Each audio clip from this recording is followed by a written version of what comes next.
All right, we are in Mark chapter 15, and this is the Crucifixion of Christ. And we have come to last week we made it to verse 39, which you have a centurion. He is a Roman, obviously a Roman man.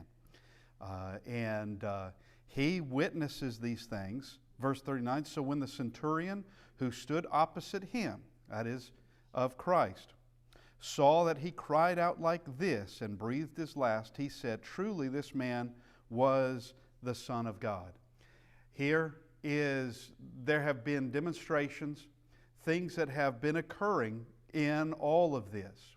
One is that the sun was darkened. It was darkened for 3 hours, from 12 noon to 3 in the afternoon. But that's not the only thing that occurred. If we go over to Matthew chapter 27, and we see this, verse 54.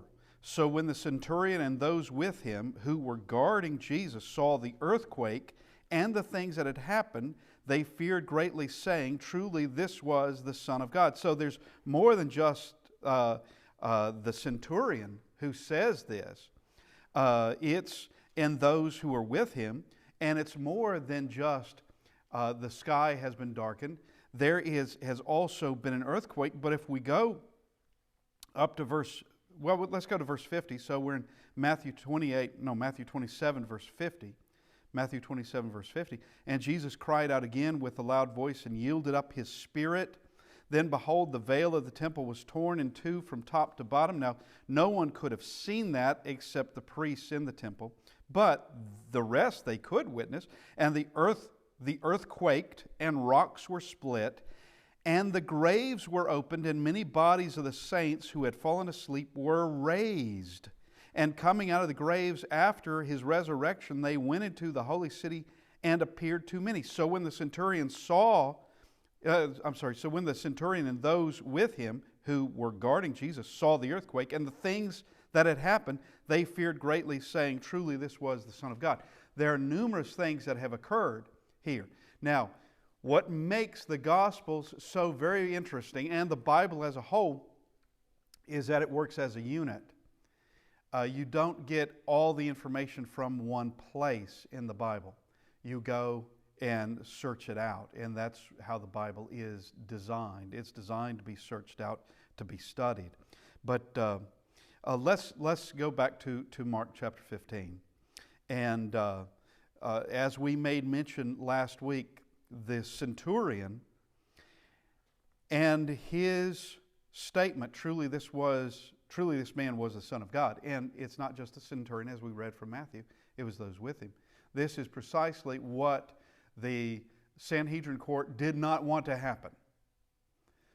This is exactly what they did not want to happen. The scribes, the Sadducees, the Pharisees, the Herodians, others that we know nothing about.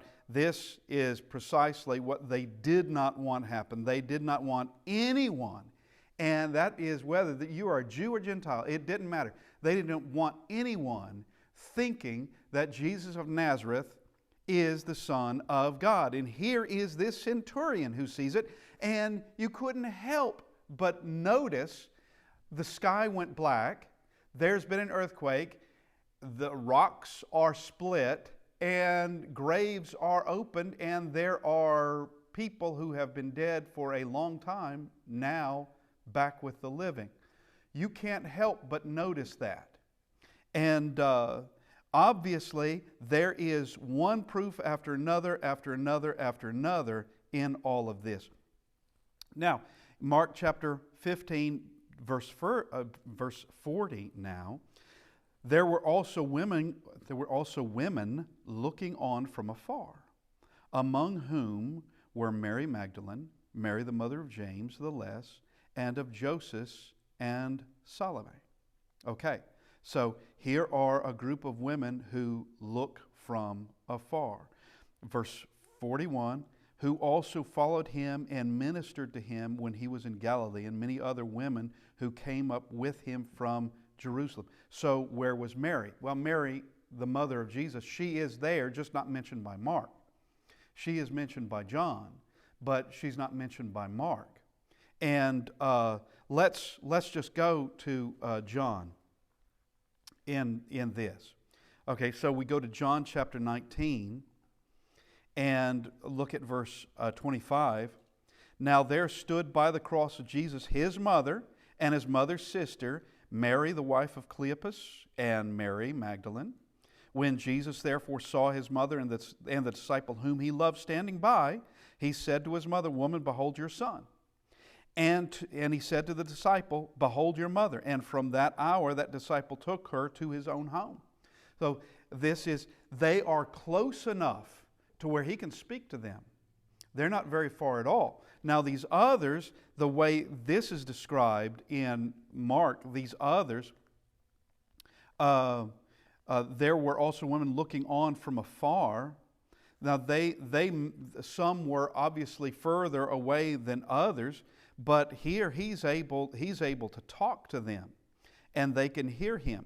And of course, in this, he tells Mary, all right, John is your son. And he tells John, this is your mother. That is, John is going to be taking care of Mary, which is a peculiar thing because ordinarily she would have been taken care of by her own sons. She's got plenty of sons. Ordinarily she would have. But her sons at this point, and that would be Jesus' half-brothers, they don't believe he is the Christ. At this point, they don't believe at all. Now later, after the resurrection, they will believe. But at this point, they don't. But nevertheless, he takes her to his own home. And he's going to be the one taking care of her. And now, let's go back to Mark chapter 15. And so we have these women who are there, and they are witnessing Jesus on the cross. And I guess I should have done this. Let's go to, before we get back to Mark, let's go to Luke chapter 23. Luke chapter 23. And we begin in verse 47. So when the centurion saw what had happened, look at this. He glorified God, saying, Certainly this was a righteous man. So this centurion is glorifying God with the things that he said. This is from the heart. It's not sarcasm. It's not a mockery. It's none of that. He may have very well been part of that mock worship earlier. I don't know. I don't know how many centurions there were in all of this and who did what and when and where. But this fella, he, at least at this point, he is glorifying God. But we come down to verse 48. Now, this is in verse 46. Having said this, he breathed his last. So Jesus just died. 47, he said, the centurion said, Surely or certainly this was a righteous man. Verse 48, look at this. And the whole crowd who came together to that sight, seeing what had been done, beat their breasts and returned. Nobody went home happy or rejoicing. And I think that would go with, truly, they just witnessed something, and there's no explaining it from a natural perspective only. There's no way to explain this. This had to be an act that involved God. Several, in fact, but God had to be present in this, and his son had to have been just crucified. What else would you expect to occur except that we have, except that perhaps God, not having the love, would bring down 12 legions of angels and destroy the whole lot? And that would be, I can only assume all the humanity along with it, but I don't know. Now, God has more love than that. What else could you expect to happen at the crucifixion of the Christ? to show what you just did was a very wicked act. And so many things are responding to this. You have the sky, you have the earth, you have the veil in the temple, you have the dead. All of these are reacting in, well, just as a consequence, as what is occurring there in front of them. And everyone goes home knowing this was not your usual execution.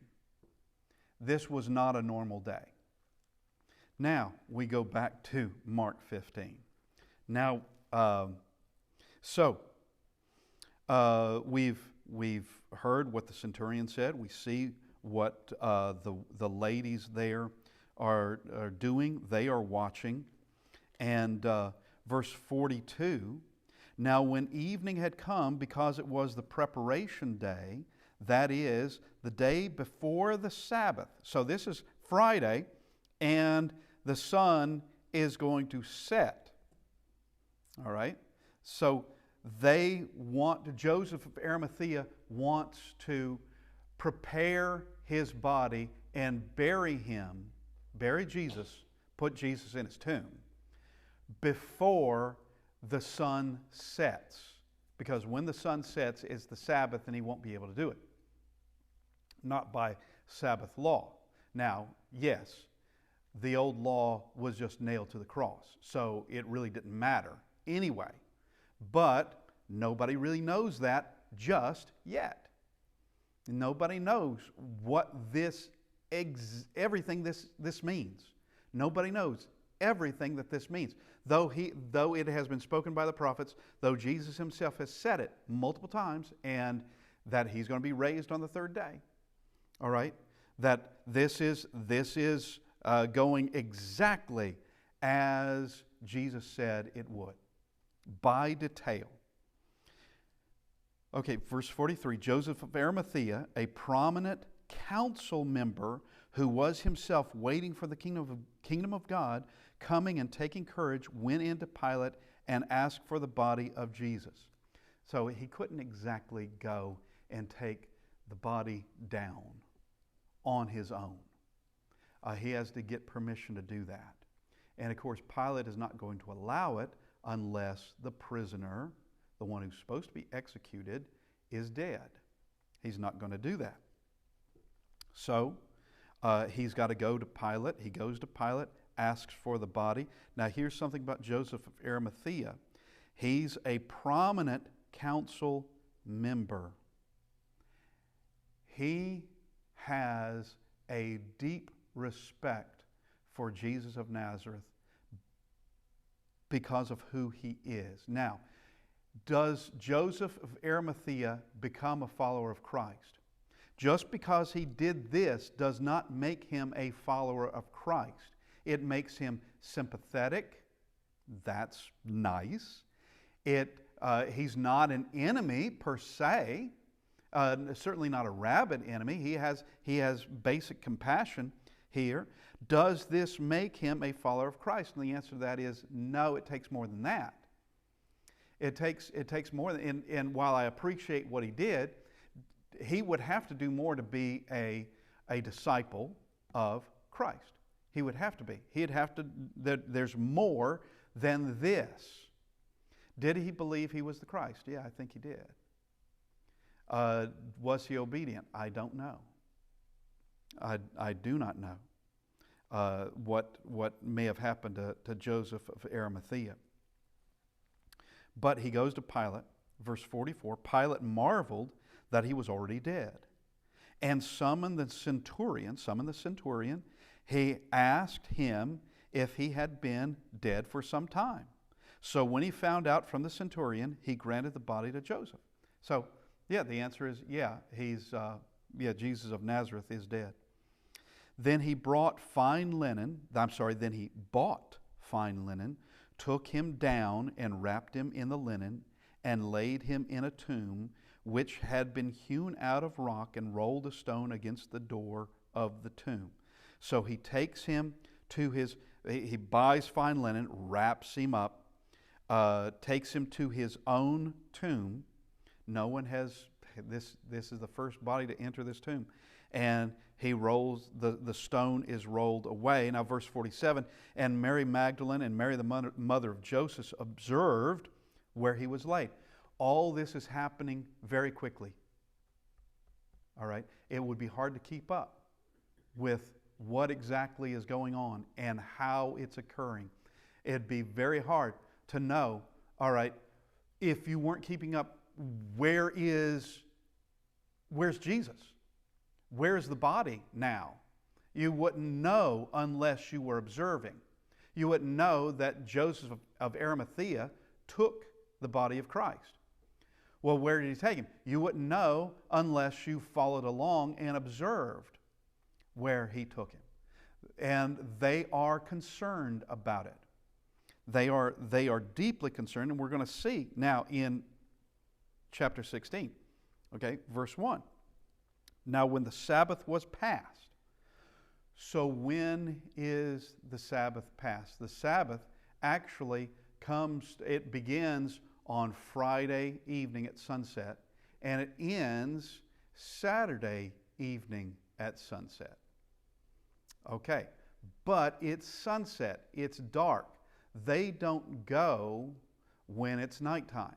They're going to come early in the morning on Sunday morning, is what they're going to do.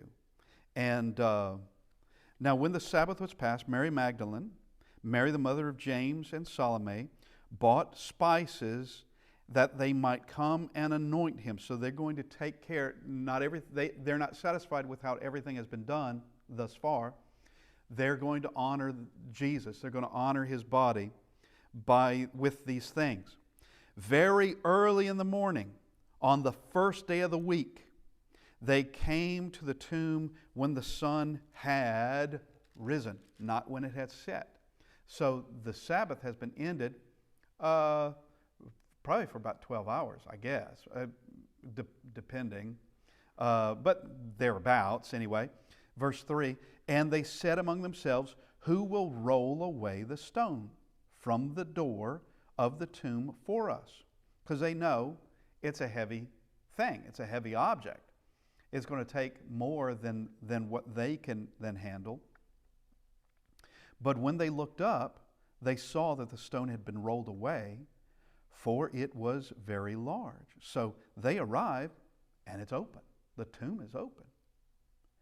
And entering the tomb, they saw a young man clothed in a long white robe, sitting on the right side, and they were alarmed. Well, they would be alarmed. They're just speaking to themselves, who's going to roll away the stone? How are we going to get the stone? How are we going to open this? How are we going to open this tomb? But the tomb's already open, and they enter, and there's a young man in there. All right? And that would be alarming. Of course, they know this isn't Jesus. This is somebody else. But he said to them, do not be alarmed. You seek Jesus of Nazareth, who was crucified. He is risen. He is not here. See the place where they laid him. Now, it doesn't say this, but it is my belief that this angelic being sitting there was waiting for them. He was waiting because Jesus told them he was going to rise from the dead on the third day. He's going to be raised on the third day. Jesus is gone. Why is this young man clothed in white robe? Why is he sitting there? Why is he there? He's waiting to tell them. Jesus is already gone. He has risen and he's gone. So somebody needs to tell them, because if no one told them, all they know is there's now an empty tomb. Where's the body? Who took the body? What has happened now? Does this never end? But here is this person that just his presence frightens them. Not that he's a frightening person, but his presence frightens them. But he has words of comfort. words of victory. Do not be alarmed. You don't worry about what you see. You seek Jesus of Nazareth, who was crucified. He is risen. He is not here. See the place where they laid him. So look at where he was. Okay, he's not here anymore. Now, verse 7, I want you to look at verse 7. But go tell his disciples and Peter that he is going before you into Galilee. There you will see him as he said to you. He said these things, now it's occurring. And I want you to know that the first people given the assignment to tell the rest of the disciples and the world, really, the first people assigned to do this were who? It was a group of women. That's who it was. Now, Jesus had already been saying that the resurrection was going to happen. He had already been saying that.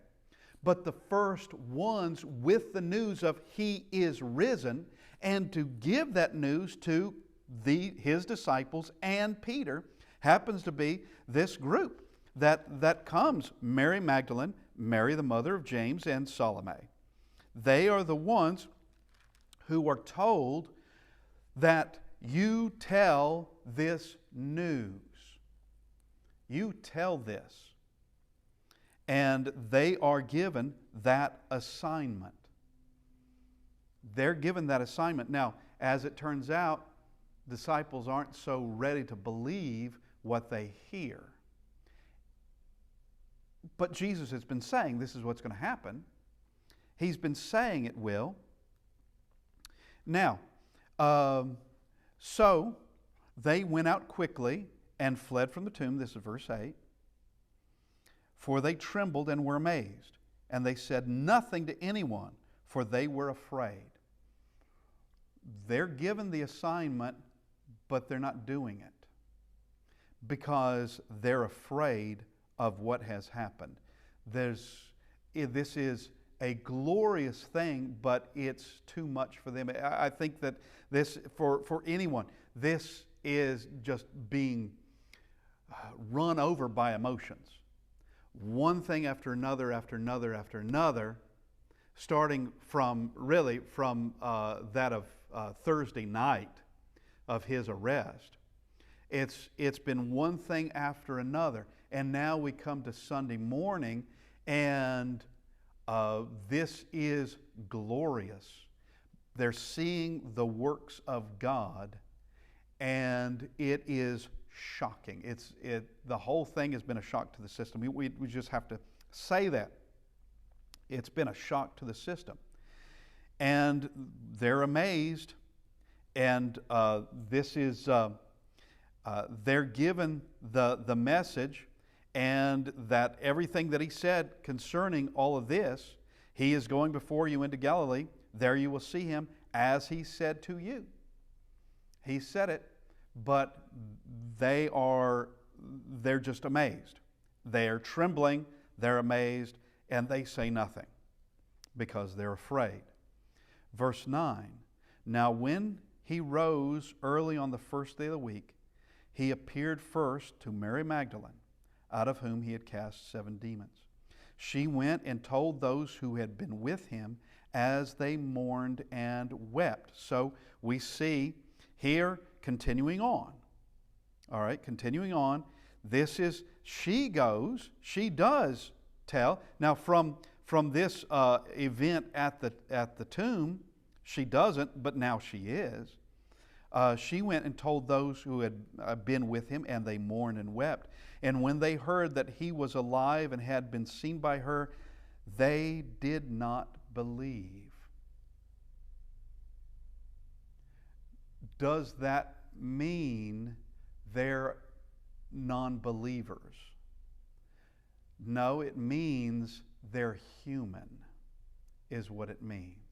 Does that mean that somehow they were now against Christ? No, it doesn't.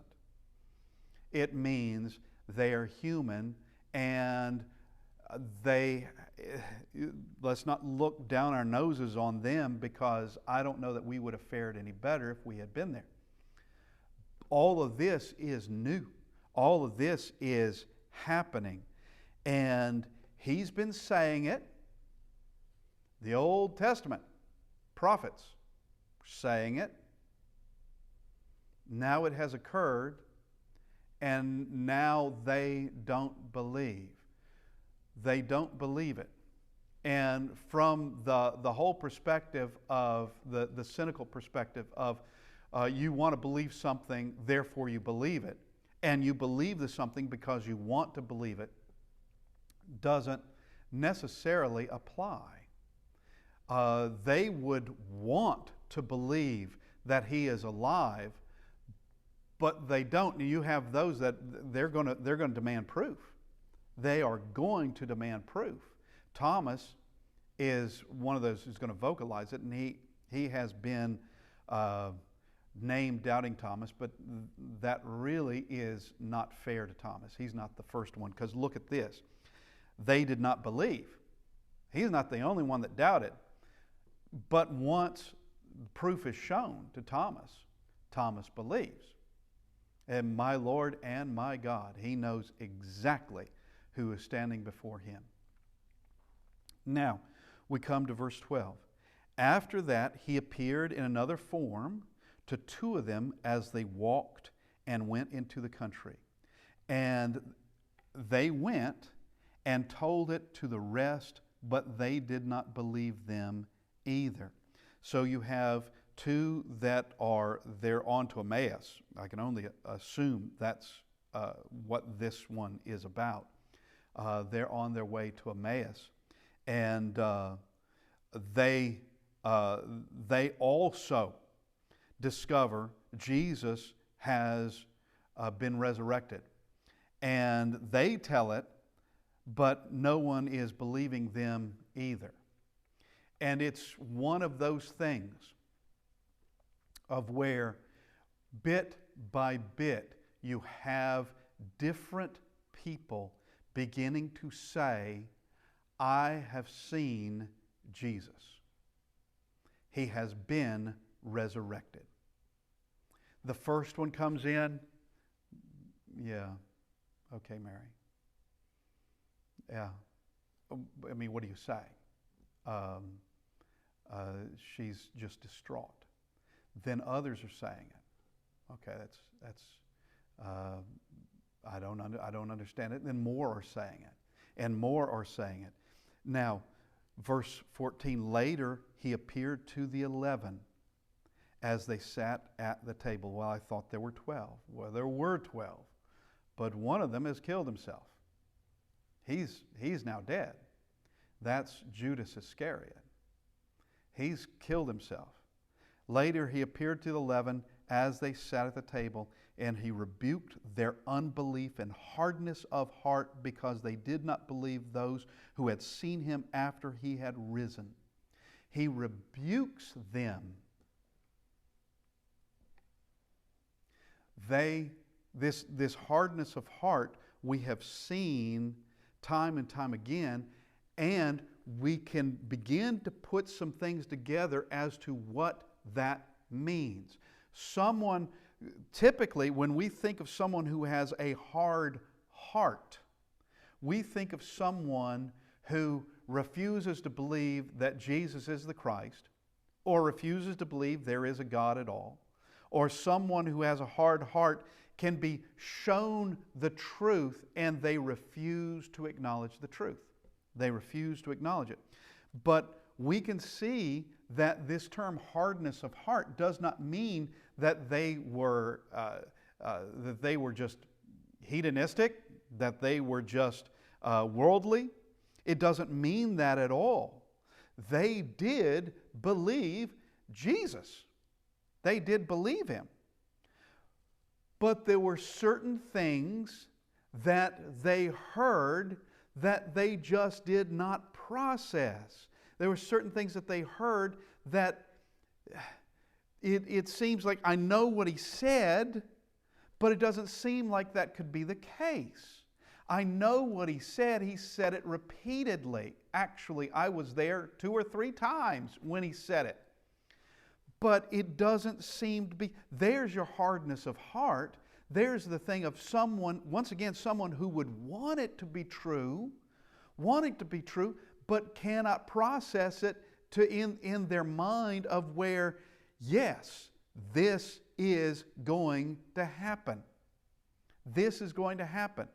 They have a side of them that they do believe, but they're not taking everything that he said. And that is a vital point. There's a lot of people who believe Jesus is the Christ, the Son of God. There's a lot of people like that. But they don't believe everything he said or everything he did. They don't believe that concerning his apostles who are guided by the Holy Spirit. They have a respect, and we'll say that. I'm not going to downplay that. They have a respect that the Bible is from God, that Jesus is the Christ, but they still have that hardness of heart of not taking everything he said, or taking something and it has been so misunderstood, so misapplied, that they come away with some conclusion that simply is not what Jesus taught. It's not that Jesus miscommunicated. It's just that either they have twisted it or learned it twisted, and it has been misapplied or misdirected, and they come to conclusions that simply Jesus never gave. Teaching things Jesus never taught. And but I think it is a very good study in all of this, and evidently they deserved to be rebuked, because they had witnesses who were coming to them, telling them, and yet wouldn't believe. After he told them this is what's going to happen. Now, verse 15, and he said to them, go into all the world and preach the gospel to every creature. And he who believes and is baptized will be saved, but he who does not believe will be condemned. Let's understand some things. That we are now in a section that some people, section of Mark, that some people say does not belong in the book of Mark. And their only reasoning, well, they have a motive for that because they don't like verse 16. They don't like what's there. But even if you get rid of verse 16, you haven't gotten rid of the Great Commission or what's required for someone to be a disciple. Someone to be in the church, someone to be a follower of Christ. You can get rid of Mark 16:16. Okay, fine. But what have you done? You haven't gotten rid of the Great Commission, once again, the Great Commission, and how someone becomes obedient to Christ. You still haven't gotten rid of baptism. Baptism is going to be seen again and again all the way through the New Testament. All the way through. And they use as a reasoning in this that chapter 16, 16, verse 16 should not be there because there's a very old text that has this section missing. It goes up to, I think, verse 14. And then stops. And we see that because of that, they say that is the end of the book, because that very old manuscript, very ancient manuscript, as a matter of fact, doesn't have the rest of the book. Younger manuscripts do have it. Matter of fact, thousands upon thousands upon thousands of manuscripts and have it, that either quoting this verse as in a letter or in a sermon, or the actual book of Mark itself in Hebrew, or not Hebrew, but in Greek, or translated in some other language. And here we are in English, it's there. But here's the thing for those that want to take that position, that it shouldn't be in here simply because that manuscript didn't have it. The fact of the matter is that manuscript is missing some other things as well, that it's a matter of special pleading. They want those other things, and they want Revelation chapter 20. That happens to be missing out of that same manuscript. They want Revelation 20. Yeah, it belongs in the Bible. But they don't want Mark 16. They don't want that. So with the special pleading, they'll say, yeah, Mark 16 should finish prior to getting to verse 16. It should finish there at 14. And but Revelation 20, yeah, they'll embrace that fully. They're not being consistent. But like I said, you get rid of this verse, all you've done is just is rid yourself of one verse under a long list of verses that teach the same thing. They're teaching the same thing. But let's look at verse 15 again. And he said to them, this is the Great Commission. This goes into eternity until the world comes to an end. Go into all the world and preach the gospel to every creature. Okay? Now, I want you to know something, that this world as we're in it now is in its state. And I don't mean the wickedness. There have been centuries now of exploration and travel because Christians were doing this. And of course, I don't mean that it was only true members of his church. Those in denominations would do it as well because they would see that they're supposed to be doing it while disregarding a lot of other things, including verse 16. But go into all the world and preach the gospel to every creature. Go everywhere. That starts with where you are, and as you can go out, go out. And if you can't, that's your circumstance, you can't, you do what you can do.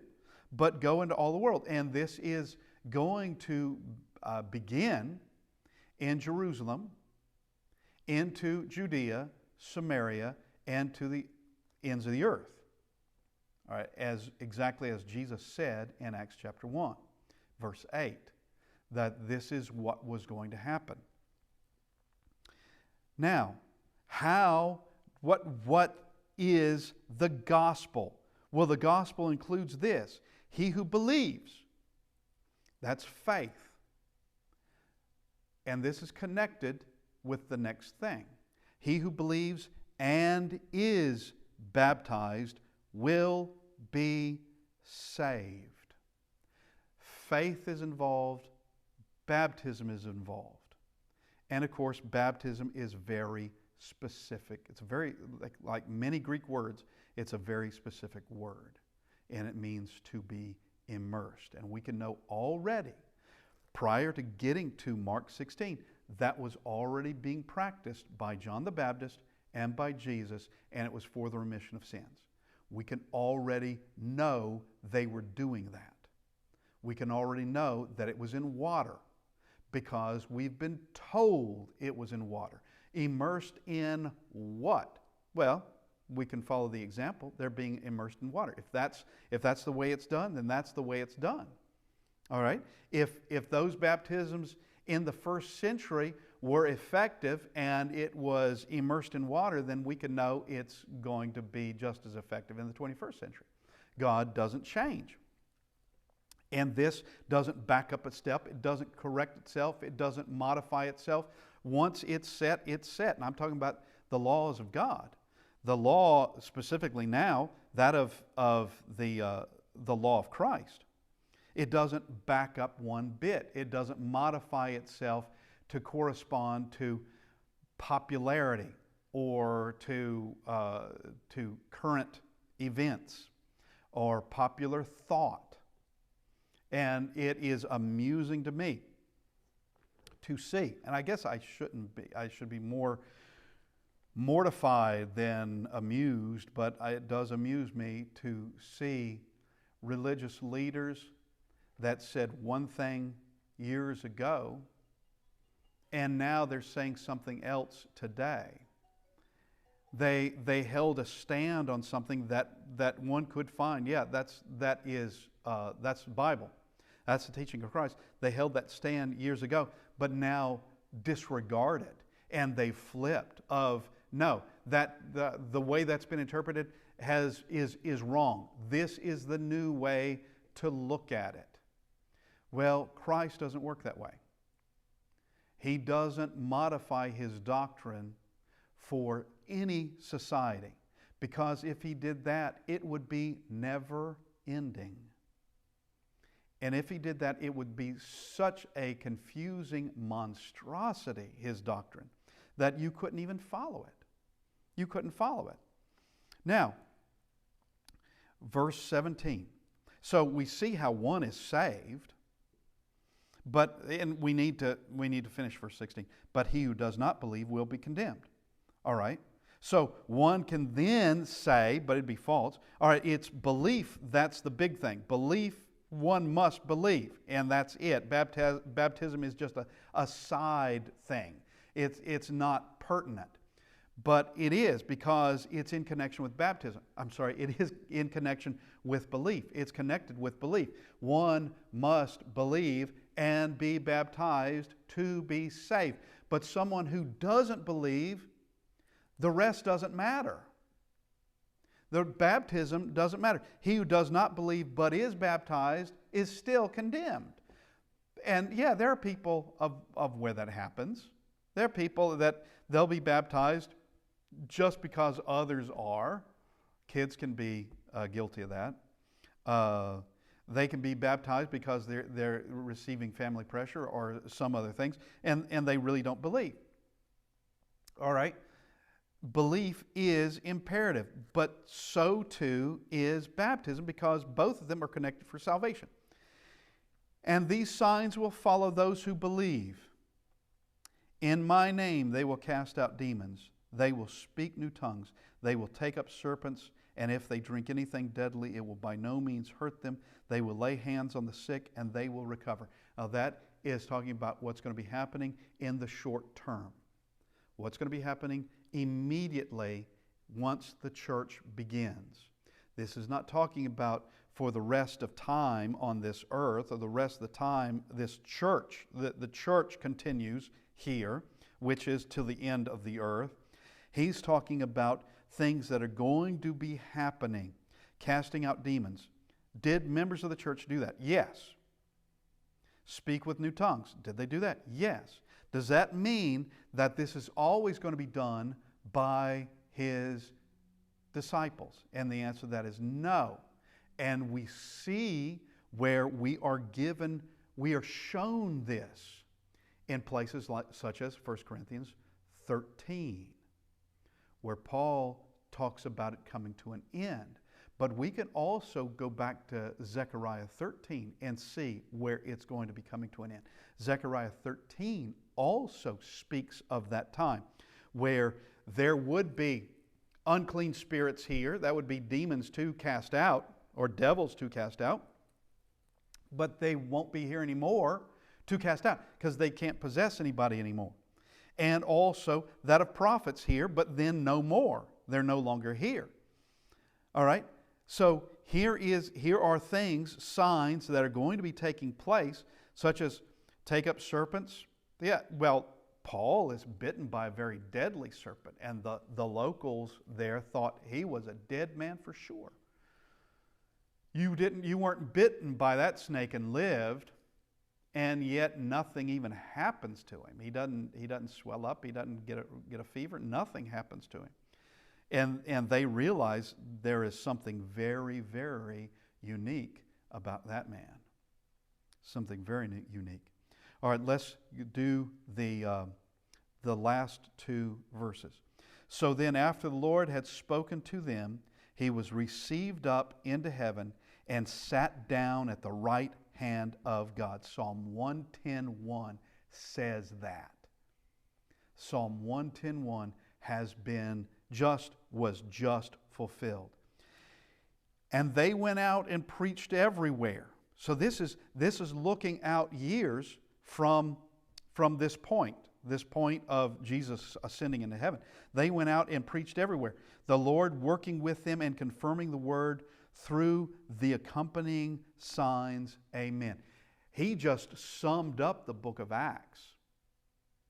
Now, Mark doesn't write the book of Acts, but he just summed up what is going to be written in the book of Acts. And